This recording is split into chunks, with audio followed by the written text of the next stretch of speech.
I think this is the first time I've spoke to you, so it's nice to meet you. And is it fair to say it's been a happy new year? You seem to be enjoying your football at the moment for Bristol Rovers. Yeah, it's the first time. Yeah, first time you spoke to me. Yeah. But yeah, it's been a happy new year for me in terms of playing and getting minutes and expressing myself on the pitch and stuff. And it's been good. I think a good 70-80% of your appearances for Rovers have been under Inigo Calderon. Is it as simple as to say that his arrival has kick-started your Rovers career? Obviously, yeah, that's a fact. To be fair, since he's come in, I just haven't looked back. I think been given an opportunity. I think I've rightly taken it, and I'm just doing what I'm doing, and clearly I'm doing something right, and that's all I can keep doing. Because it's been a long season, hasn't it? How do you reflect on your time at Bristol Rovers so far, and is there more to come from you? I think there's certainly more to come. And it's been a whole lot of mix of emotions. I've been in the team, I've been out of the team, I've been injured, been away from family. So it's been hard. I've had to face adversity, but I think with young players, there's a tendency of, like, when things aren't going well, they can sack things off and portray themselves in a certain way. But I've just tried to be as level-headed and as humble as I can be, and just absorb it all in, because it's part of learning, especially being on loan.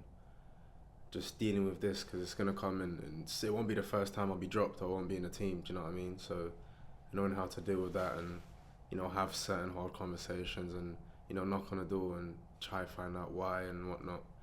And then it only makes me being on the pitch even better now, because I've come through all of that in a way. So, and now my next challenge now is keeping my shirt. So there's always a what's next. And was it a sign on Saturday of how much you're enjoying your football? Not one but two great crosses that ended up in goals. That first one, Chris Martin's celebration was to point straight at you and thank you. Nah, it was good. Nah, it's nice. Yeah, nah, Chris, he's one of them. When he gets the right delivery, gets the right service, he'll provide. So I try to do that as often as I can. Not just me, but I'm sure everyone else does as well. So yeah, it was good.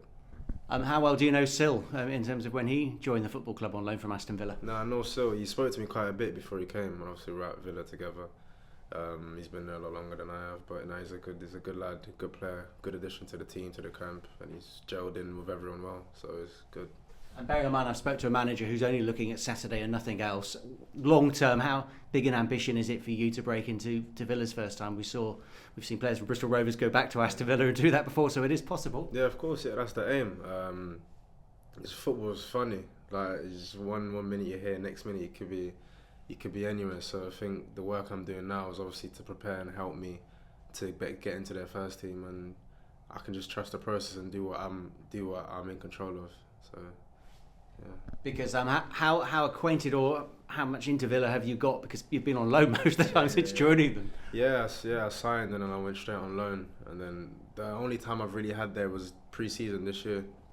That was the first time I was kind of like in the building, met all the staff and stuff. But then obviously I got sent on loan again. So yeah, it's just, that's football though. 1 minute you're here, 1 minute you're there. It's just, you always got to be on the go and be ready and prepared for anything.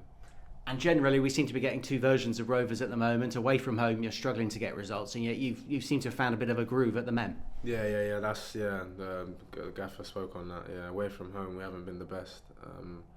But at home, I don't know if it's the fans. I don't know if it's just the home feel. We're all really up for it. But obviously, we've got to find a way to start changing our way form around, because it is important, and we do need to pick up points.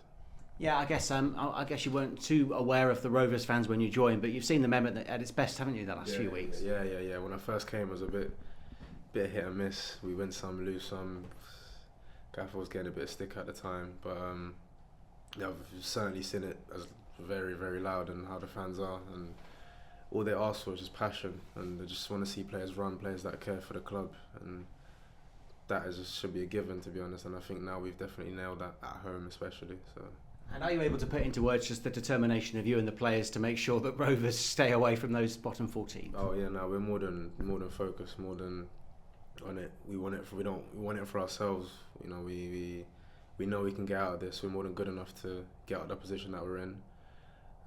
Just fine tweak a few things, and but we can do it.